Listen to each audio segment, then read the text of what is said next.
Different groups, as discussed in this lecture, wield the power to place issues on the agenda. Likewise, other groups possess the power to prevent issues to be placed on the agenda. Three ways in which an issue can be prevented from being placed on the agenda are through force, through the prevailing political culture, and the management of conflict. These tactics are called non-decisions because they prevent decisions from being made.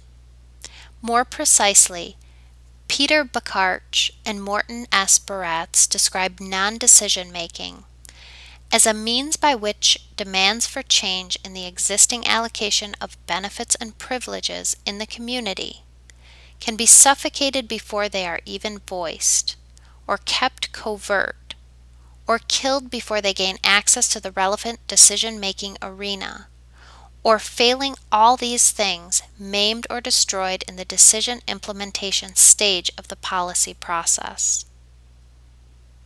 The construction of the New York State government buildings serves as an example of how force can stifle opposition before opposition could effectively organize. In the mid-1960s, Governor Rockefeller planned the construction of Empire Plaza, which would serve the state legislative and judicial office buildings, many of the state agencies, a library, museum, and an event center. This complex would occupy about 40 city blocks, or 98 acres, and was to be built adjacent to the Capitol building in downtown Albany. Its construction required the demolition of about 1,200 to 1,500 existing buildings. Before residents, about 9,000, could organize and create an effective opposition to the seizing of their homes and businesses, notices of eminent domain were distributed, and soon after the bulldozers rolled in. Any effective opposition was quickly quashed. Universal health care serves as a good example of how political culture, in part, could delay the adoption of national health care for all. For years, universal health care has been depicted as socialism. Whether it is a socialist program or not is not important for this discussion, because Americans are adverse to socialism and find any such governmental programs counter to the political culture of Americans. Small government and private industry, universal health care was difficult to pass, despite many attempts by many administrations, FDR, Johnson, Nixon, Clinton, and Obama, to implement such a policy. Ironically, another type of insurance, Social Security, was not rejected because it was not depicted as socialist. Until the Obama administration, America's aversion to a political ideology had prevented such a policy to seriously be debated. A third strategy to prevent an issue from being placed on the agenda, systemic or institutional, is through conflict management. Simply, an administration or regime recognizes growing conflict that they rather not see be brought to the political forefront, so they do all that can be done to skirt the issue or perhaps relegate it behind other issues. For example, both the Republicans and Democrats had avoided contending with environmental issues. To do so entails challenging corporate America.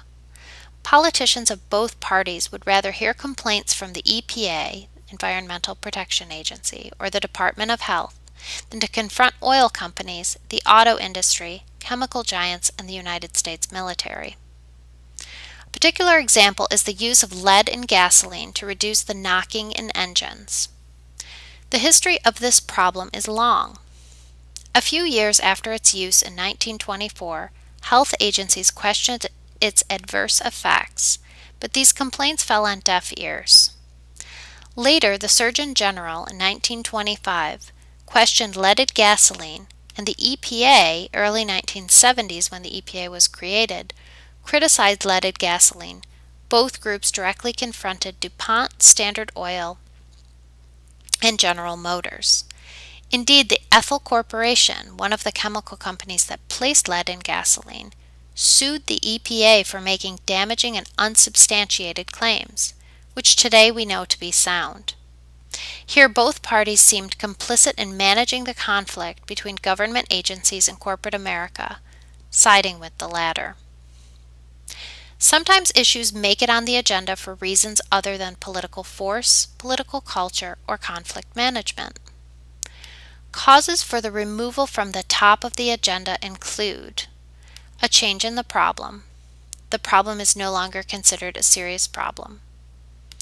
A more pressing problem emerging, and people becoming accustomed to the problem.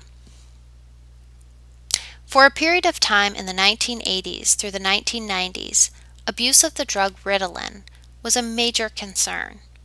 Ritalin was prescribed for weight loss, AAD, AAHD, and narcolepsy. Its side effects include addiction, high blood pressure, an increased heart rate, and anxiety.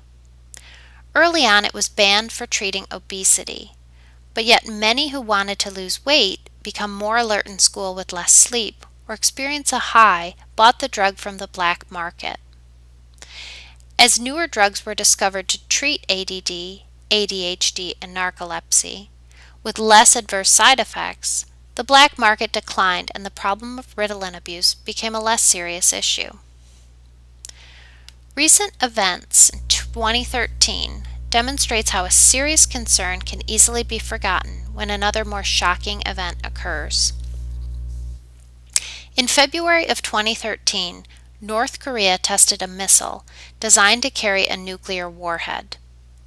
America deployed the USS McCain and the USS Fitzgerald to the waters near North Korea, sent F-22 stealth fighters, B-52 bombers, and B-2 stealth bombers to South Korea. North Korean television played footage of a mock invasion of South Korea. The South Korean president gave her country's military the orders to retaliate should the North Koreans invade. The Japanese expressed their concerns regarding North Korea testing a missile. The story was reminiscent of the Cold War. Americans were concerned, the Japanese were concerned, and the UN was concerned. But one event made Americans quickly forget Kim Jong-un's North Korea. Namely, the Boston Marathon bombing quickly took center stage and the public soon turned their attention away from North Korea. Homeland security policies took the forefront over foreign policy in Asia. The pollution of the Hudson River was another policy on the top of the New York agenda. In the 1960s, General Electric dumped PCB pollutants into the river, making the river toxic. Other factories dumped mercury, cadmium, among many other hazardous wastes. After decades, most of the outcries have subsided. People simply do not swim or eat the fish caught from the Hudson. Much of the hazardous waste remains, but yet the outcries declined, and the people became more accustomed to the dangers. We have discussed the different stages of the policy process, along with the different actors in this process and their consideration regarding policy making. One important note is that in most cases, all of the different stages are required. The absence of any stages will prevent the policy to be brought to fruition.